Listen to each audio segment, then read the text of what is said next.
Konon di tanah Jawa pada masa ketika kerajaan-kerajaan mulai berdiri megah dan suara azan mulai bersanding dengan gamelan, lahirlah seorang manusia yang kelak namanya terus diperbincangkan sepanjang zaman.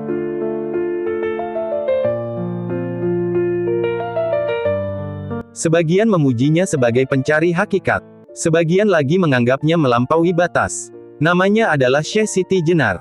Tidak ada kisah yang benar-benar sama tentang asal-usulnya. Setiap daerah memiliki ceritanya sendiri.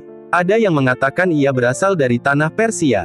Ada yang menyebut dari negeri seberang. Ada pula yang percaya ia lahir dari keluarga sederhana di tanah Jawa. Perbedaan itu seolah menjadi isyarat bahwa manusia sering sibuk mencari dari mana seseorang berasal, padahal yang jauh lebih penting adalah kemana perjalanan hidupnya akan bermuara.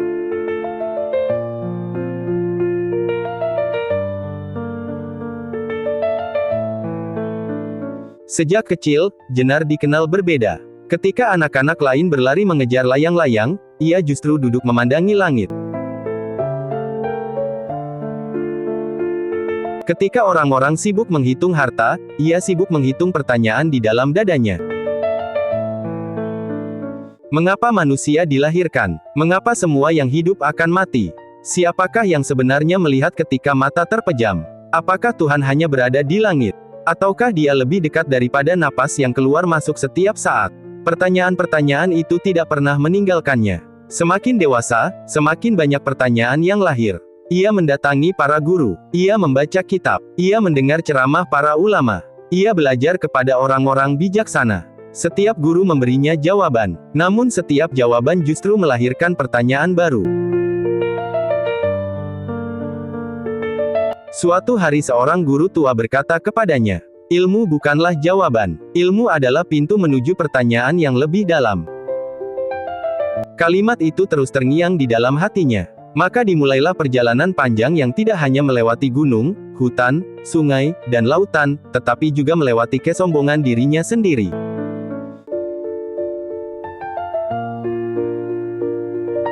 Ia menyadari bahwa perjalanan paling berat bukanlah perjalanan kaki, melainkan perjalanan hati.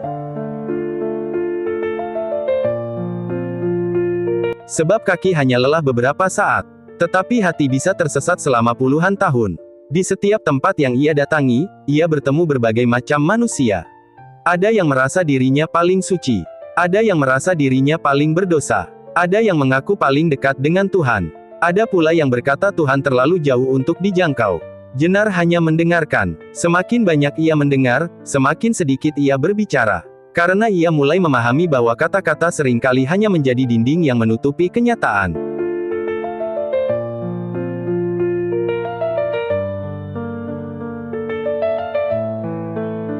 Suatu malam ia duduk sendirian di tepi sungai. Air mengalir tanpa pernah bertanya kemana ia harus pergi. Bulan memantulkan cahaya tanpa pernah meminta pujian. Angin berembus tanpa pernah mengumumkan dirinya. Saat itulah ia bertanya kepada dirinya sendiri. Mengapa manusia begitu sibuk ingin terlihat? Mengapa manusia ingin dipuji? Mengapa manusia ingin diakui? Padahal seluruh alam bekerja dalam diam. Ia mulai memahami bahwa keheningan adalah guru yang tidak pernah berdusta. Sejak saat itu, ia lebih sering menyepi.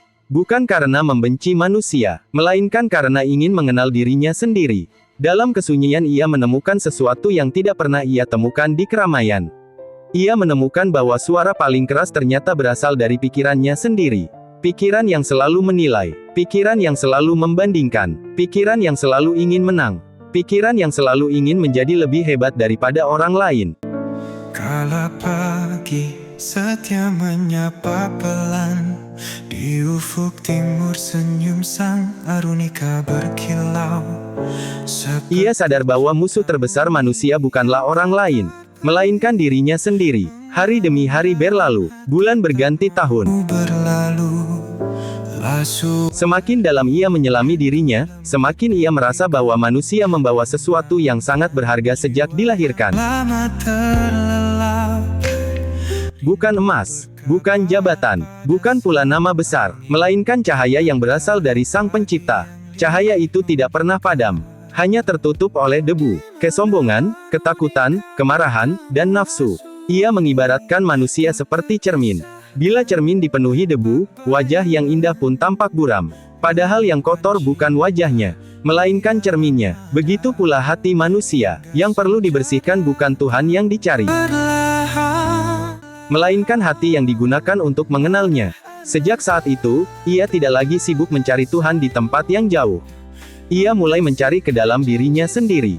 Bukan berarti Tuhan berada di dalam tubuh manusia secara harfiah, melainkan karena hati yang bersih adalah tempat manusia menyadari kedekatan Allah sebagaimana diajarkan dalam tradisi tasawuf.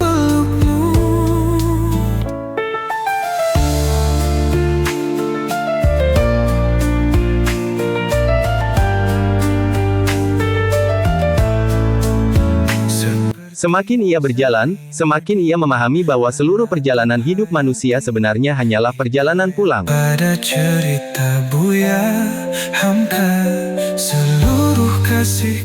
Pulang menuju fitrah, pulang menuju kejujuran, pulang menuju hati yang bening, pulang menuju penghambaan yang utuh kepada Allah.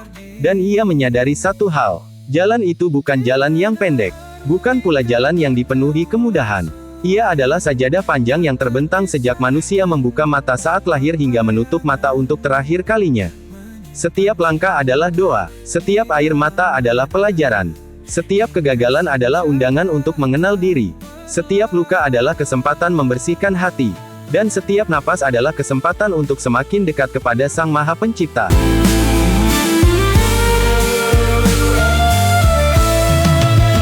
Namun perjalanan itu baru saja dimulai.